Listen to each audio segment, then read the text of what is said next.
My story starts with a punk kid who grew up in the mean streets of New York. It's gritty, but you need to hear what I have to say.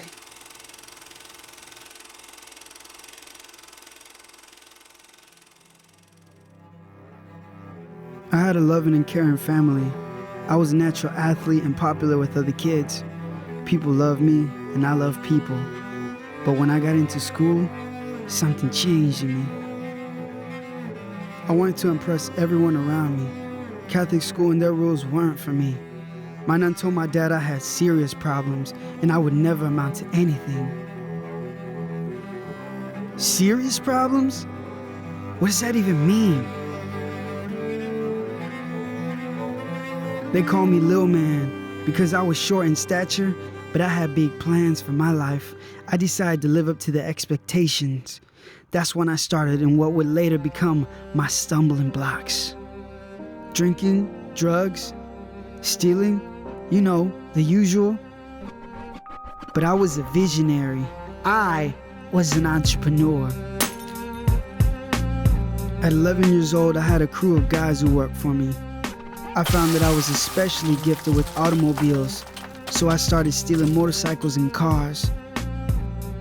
By 13, I had a vehicle with a driver who I paid to take my friends and I wherever we wanted to go, and one of the most successful drug distribution operations in Queens.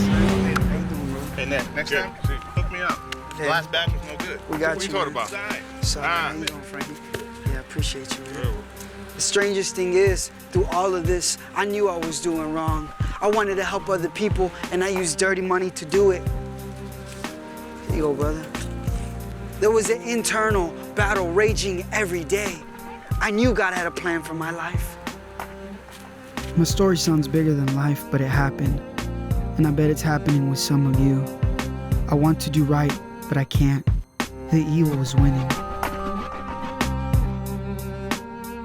I was in jail 13 different times with a rap sheet as long as Santa's naughty list. I was shot through the arm and chest at a bad drug deal, but somehow I survived. The bullet is still lodged in my chest next to my heart as a daily reminder of my mortality. The chains were tight and getting tighter. I was called Little Man, but I was living like a king. Down deep, all I really wanted was a common life.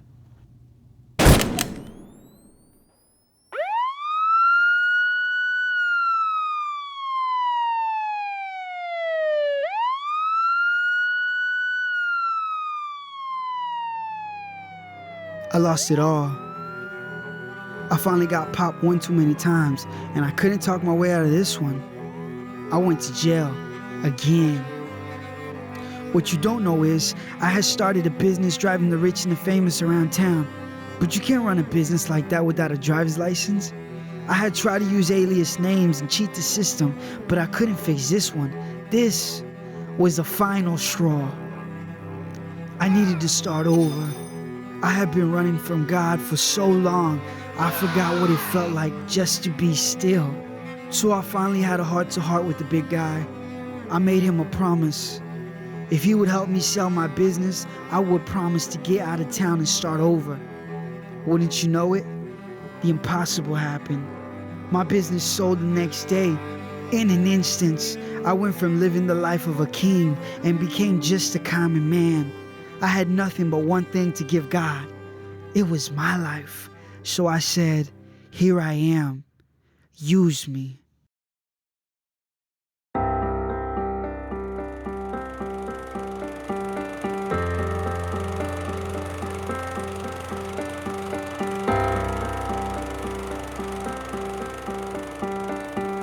I used to be a king, but now I serve the King of Kings. I cried out to God, use me.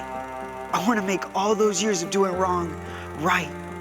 I want to help the people I used to hurt. I want to help others, but not to make me feel better about my past, but because I've been saved. I want to serve others because God took my heart of stone and made it flesh. I'm blessed. The drummer boy, I get it now. When I was a kid, it was just a story. But now it's more than a story. It's my life. If you ask me, what's my offering? It's my life. It's the time I have left. There's so many people lost out there, and there's so many people I can touch through my testimony. So today, I'm bringing you, me, so that you don't have to be the same as you came in, so that your life could be changed forever. My name is Juan, and my life is my offering.